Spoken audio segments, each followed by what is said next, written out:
Back zip வச்சு lining கொடுக்காம தைக்கிற ஒரு ட்ரெஸ்ஸுக்கு எப்படி கேன்வாஸ் இல்லாம தைக்கிறது அப்படிங்கறத பார்க்கலாமா? அதுக்கு நான் இந்த மாதிரி நெக் ஆல்ரெடி நான் கட் பண்ணி எடுத்து வச்சுட்டு இது வந்து இப்படி ஒரு கிளாத் நமக்கு தேவை. இந்த மாதிரி கிளாத் எடுத்துக்கிட்டேன். நம்ம துணி கட் பண்ணதுலேயே எக்ஸ்ட்ரா பிட்டெல்லாம் இருக்கும்ல, அந்த மாதிரி ஒரு பெரிய கிளாத் எடுத்துக்கலாம். எடுத்துட்டு என்னோட நல்ல பக்கத்தையும் அதாவது இந்த பீஸோட பிட்டோட நல்ல பக்கத்தையும் என்னோட இந்த கவுன் ஃப்ராக்கோட நல்ல பக்கத்தையும் நான் இப்படி ஒன்றா ஃபேஸ் பண்ணுற மாதிரி வைக்கிறேன். ஓகே, இப்போ எப்படி தைக்கிறதுன்னு பார்க்கலாமா? நெக் ஆல்ரெடி நான் எவ்வளோ அடிக்கணும் எவ்வளோ கட் பண்ணணுங்கிறத நான் மார்க் பண்ணி வச்சுட்டு நெக்ஸ்ட்டு இந்த ஜிப்பை ஓப்பன் பண்ணி விட்டுக்கலாம். ஓப்பன் பண்ணிவிட்டு ஏன்னா எனக்கு இந்த சைடு எக்ஸ்ட்ரா பீஸ் வேணும், நான் என்னோட பீஸரை மடக்கிறதுக்காக. ஓகேவா? அதனால தான் நான் இந்த மாதிரி கொஞ்சம் தள்ளி வைக்கிறேன். இப்போ தைக்கலாமா?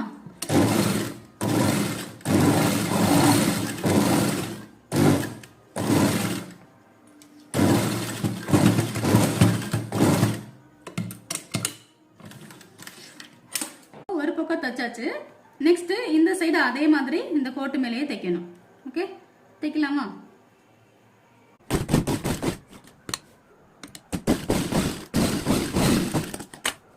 அவ்வளவுதான், தச்சாச்சு. இப்போ இந்த எக்ஸ்ட்ராஸ் எல்லாம் கட் பண்ணி விட்டுக்கலாம். அதாவது இது மேலே இருக்க கிளாத்தோட கட் பண்ணக்கூடாது, இதுல இருந்து இந்த இப்படி ஒட்டி இப்படி கட் பண்ணணும். ஓகேவா? சரி,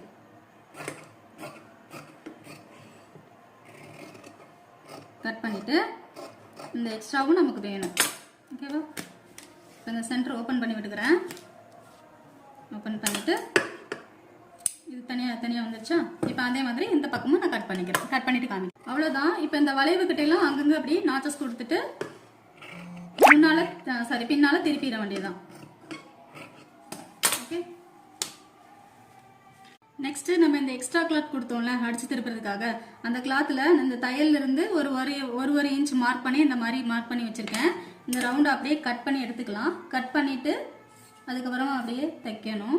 நெக்ஸ்ட் இந்த இடத்துல பிசுரா இருக்கும்ல, அந்த பிசுரை இப்படி மடக்கி இப்படியே தைக்கணும். ஓகே, இப்படி ரவுண்ட் ஃபுல்லா தைச்சிடலாம். இதை மட்டும் தனியா இப்படி எடுத்து மிஷின்ல வச்சு தைக்கணும். ஓகேவா? ஃபுல்லா அடிச்சுட்டு காமிக்க. அவ்வளோதான், இந்த ஓரமெல்லாம் அப்படியே தைச்சாச்சு. நெக்ஸ்ட் நம்ம இந்த கிளாத் இருக்குல்ல, நாச்சஸ் கொடுத்தோம்ல, அந்த கிளாத்தை இப்படி மேலே பார்க்க மாதிரி வச்சுட்டு இந்த பிசுரை வந்து இந்த ஜிப்பை மறைக்கிற மாதிரி இப்படி எடுத்துட்டு இதுக்கு மேலே ஒரு தையல் போடணும்.